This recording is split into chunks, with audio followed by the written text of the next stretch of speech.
आदरणीय प्रधानाचार्य महोदय धामी जी, रमेश बम जी, दिगड़ा मौनी ग्राम सभा के समस्त सम्मानित व्यक्ति जो यहाँ पर उपस्थित हैं और जो यहाँ पर उपस्थित नहीं हैं वो भी, महिलाएं, राजकीय इंटर कॉलेज मोहानी के समस्त अध्यापकगण एवं अध्यापिकाएं, सबसे पहले मैं आभार व्यक्त करना चाहूँगा तहे दिल से श्री रमेश बम जी का, जिन्होंने इतने कम समय में, बहुत ही शॉर्ट नोटिस में इतना खूबसूरत सा यादगार प्रोग्राम यहाँ पे किया और मेरे को और मेरे परिवार को सम्मानित किया। इसके लिए बहुत बहुत शुक्रिया आपका। आ जाओ बच्चों, ये रितिका एंड ग्रुप।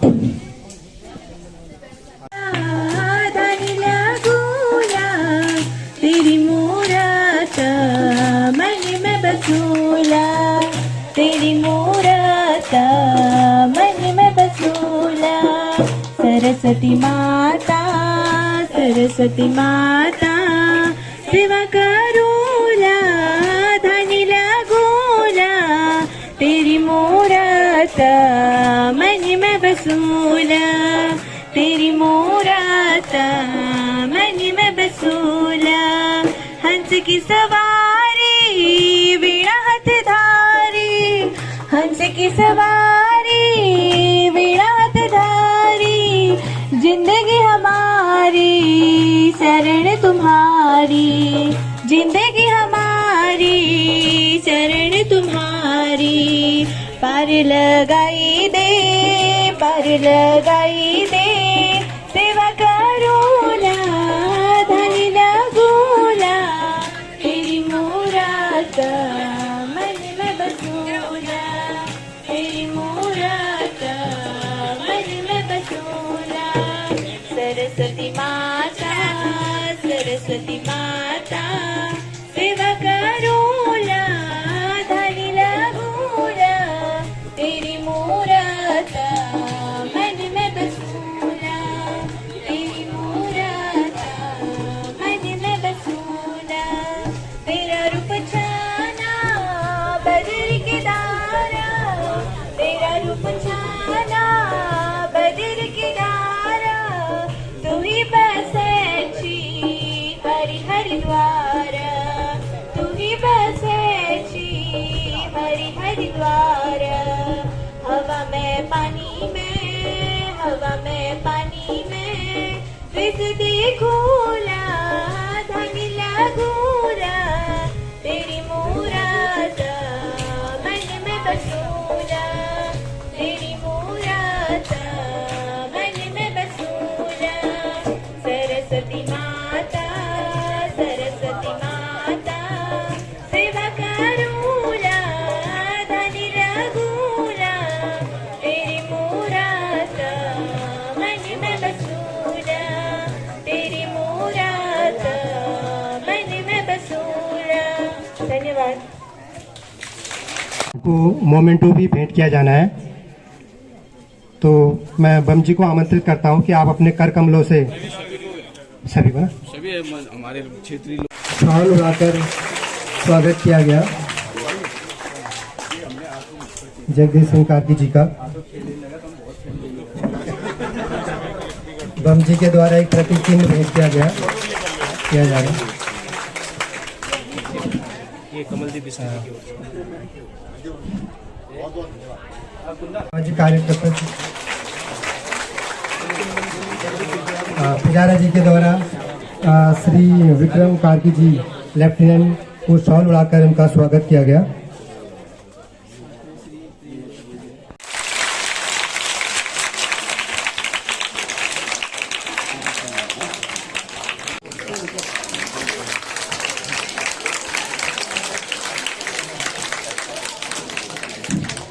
धन्यवाद महोदय।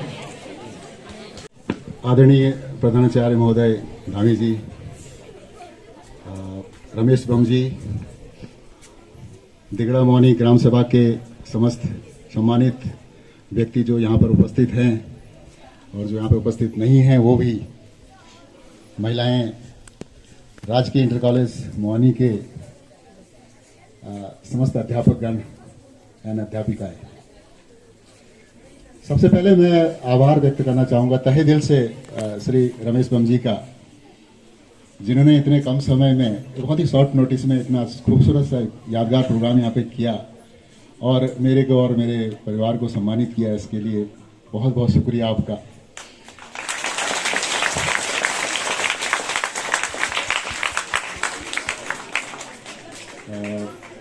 बाकी और लोगों का भी शुक्रिया जिन्होंने अपना काम में विराम दे करके वक्त निकाला, यहाँ पे आके अपनी उपस्थिति दायर की है, उन सब का भी मैं आभार व्यक्त करना चाहूँगा। आगे बढ़ने से पहले मैं थोड़ा सा अपने बारे में बताना चाहूँगा सभी लोगों को, खासकर बच्चों को। इसको आप एक स्ट्रगल स्टोरी की तरह ले सकते हैं, एक संघर्षमय जीवन के रूप में इस बात को आप एक्सेप्ट कर सकते हैं। मैंने अपनी प्राइमरी शिक्षा जो है इसी स्कूल से ली, बगल में जो छोटा सा स्कूल है। प्राइमरी के बाद में फिर जो आगे की जो शिक्षा हुई मेरी राजकीय इंटर कॉलेज मोहानी में हुई, और मैं अपने को बहुत फॉर्चुनेट और किस्मत वाला मानता हूँ कि मेरे टाइम से ही यहाँ पे हाई स्कूल से अपग्रेड होकर के इंटर कॉलेज बना।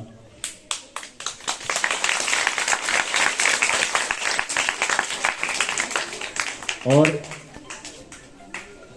11वीं की कक्षा में जब साइंस का यहाँ पर इंट्रोड्यूस हुआ, साइंस की क्लासेस शुरू हुई, तो 11th की जो साइंस की क्लास थी उसमें हम लोग 3 विद्यार्थी होते थे, और उन तीनों में भी जब अटेंडेंस का रजिस्टर जब हमारी हाजिरी लगती थी सबसे ऊपर मेरा नाम होता था।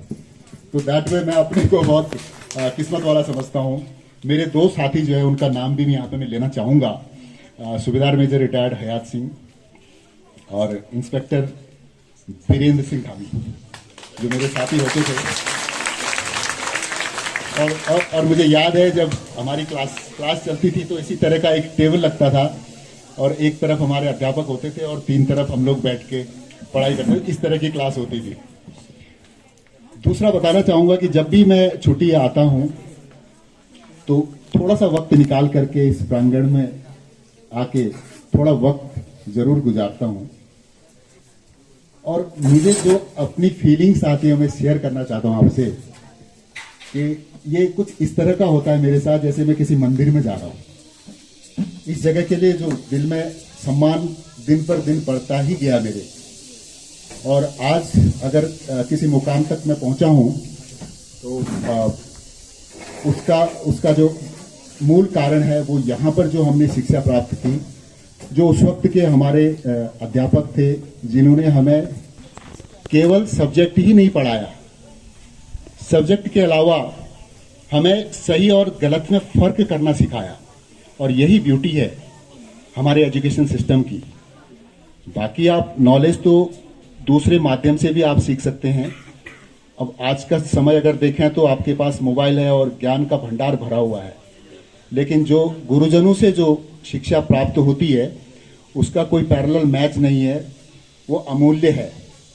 तो मैं बच्चों से सबसे पहले गुजारिश करूंगा, रिक्वेस्ट करूंगा, अपने अध्यापकों का अधिक से अधिक सम्मान करें और उनसे अधिक शिक्षा ग्रहण करने की कोशिश करें। पढ़ाई के जीवन में मैं अगर मार्क्स वाइज देखा तो बहुत अच्छा नहीं था, एक एवरेज स्टूडेंट था मैं। हमेशा बी ग्रेडिंग बोलते हैं, 50 और 60 के बीच में मेरे नंबर आते थे। बट ये था कि जो पढ़ते थे बहुत दिल से और शिद्दत से पढ़ते थे, और वो चीज़ें जो पढ़ी वो आज भी जहन में इतनी तरोताज़ा हैं कि अभी भी मैं अगर उस चीज़ को मैं एक्सप्लेन करना चाहूँ तो मैं कर सकता हूँ।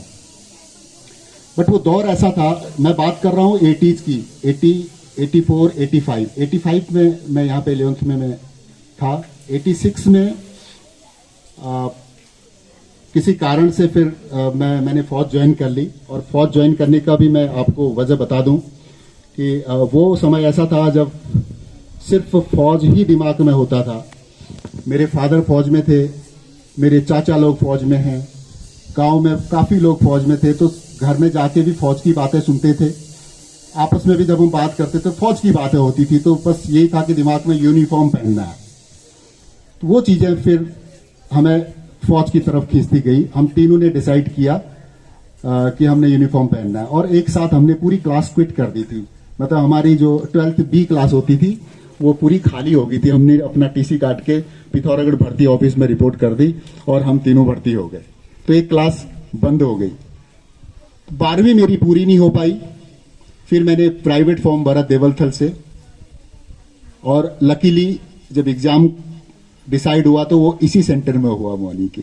तो 12वीं भी मेरी यहीं पे पूरी हुई। ये मेरा थोड़ा सा शिक्षा का बेस था, बैकग्राउंड था, जो मैं आपसे शेयर करना चाह रहा था। उसके बाद थोड़ा सा फौज के बारे में बताऊंगा मैं आपको कि फौज में मेरा जीवन कैसा रहा। एक सिपाही के तौर पे फौज ज्वाइन की।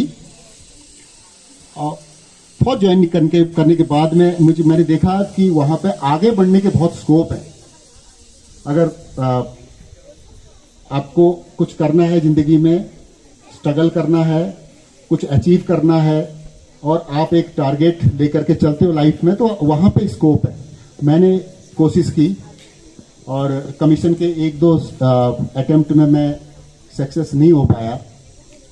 जितनी बार भी फेल हुआ मैंने इंट्रोस्पेक्ट किया, अंदर झांका कहाँ गलती हो रही है, कहाँ कमी है, और उस कमी को फिर मैंने अपना स्टेपिंग स्टोन बना करके आगे बढ़ने की मैंने कोशिश की। मैंने देखा कि सबसे बड़ी बाधा जो आई वो भाषा की आई। एक कमीशन ऑफिसर बनने के लिए आपको एक अंग्रेजी का बेयर मिनिमम लेवल आपके पास होना चाहिए कि आप अपनी बात को टूटी फूटी अंग्रेजी में ही सही आप रखने के काबिल हों। तो वो चीज में मैं कहीं लैकिंग हो रहा था, मेरे से नहीं हो पा रहा था, क्योंकि हमने ABCD क्लास 6 से शुरू की, तो बेस में थोड़ी प्रॉब्लम थी। फिर मैंने डिसाइड किया कि अभी मैं ग्रेजुएशन करूंगा, और ग्रेजुएशन भी मैं लिटरेचर इंग्लिश से करूंगा।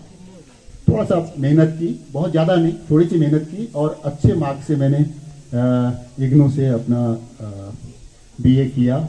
और उसके बाद जो मैंने अटेम्प्ट किया तो उसमें मैं सक्सेस हो गया।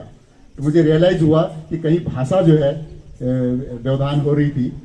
और उसके बाद फिर कमीशन होने के बाद में फिर मेरा टाइम था कि मैं अब अपने बच्चों को एक अच्छा प्लेटफॉर्म दूं, और उनके एजुकेशन में, उनकी शिक्षा में मैंने ध्यान दिया। और ये मेरा सबसे छोटा बेटा है लेफ्टिनेंट विक्रम। 2 बेटियां हैं परिवार में, जिसकी शादी होगी, और एक एयर होस्टेस है एयर इंडिया में। तो बच्चों ने अपना काम किया, मैंने अपना काम किया। ये था थोड़ा सा मेरा जो बैकग्राउंड फैमिली का।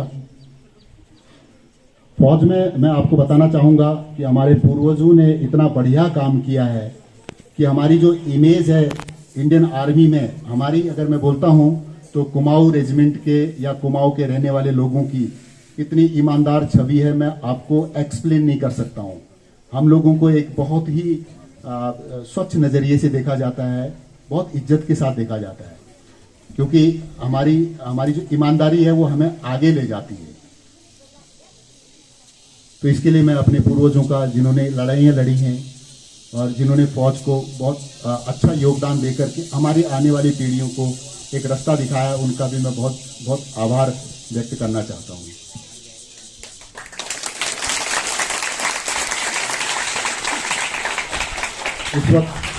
इस वक्त मैं देहरादून से आगे एक चक्राता नाम की जगह है, आपने सुना होगा, वो हमारे उत्तराखंड का एक जौनसार इलाका कहलाता है। कभी आप लोग YouTube चलाते हैं या नेट देखते हैं, उसमें आप सर्च करिए, बहुत खूबसूरत जगह है। वहाँ पे मैं 2 साल से पोस्टेड हूँ, और अब मेरा वहाँ से तबादला हो गया है। मैं जा रहा हूँ महाराष्ट्र के अहमदनगर। इसके बाद मेरी 4 साल की सर्विस और बच जाती है, और वो पूरा करके मैं अपने ही गांव में सेटल होना चाहूँगा, जहाँ पे इतना प्यार मिलता है, इतना सम्मान मिलता है।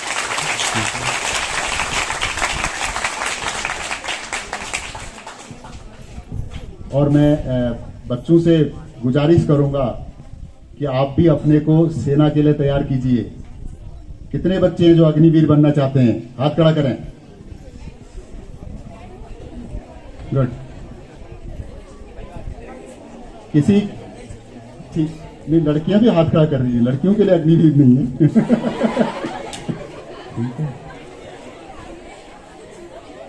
गुड।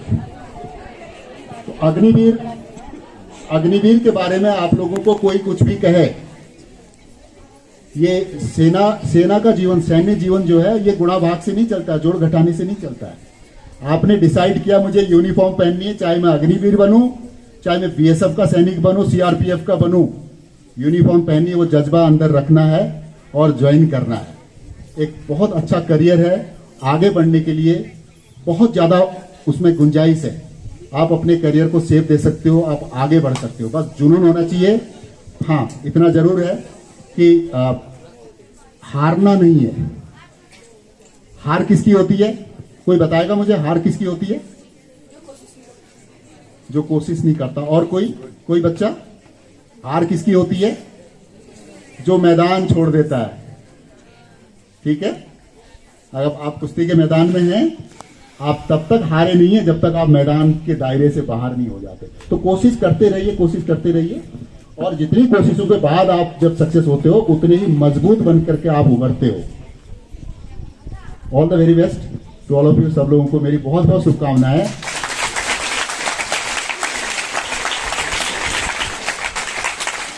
और एक बार फिर इतने छोटे समय, कम समय में, अल्प समय में आपने यहाँ पे इकट्ठा होकर के इतना बड़ा सम्मान दिया, इसके लिए मैं बहुत बहुत आपका आभारी रहूंगा। धन्यवाद।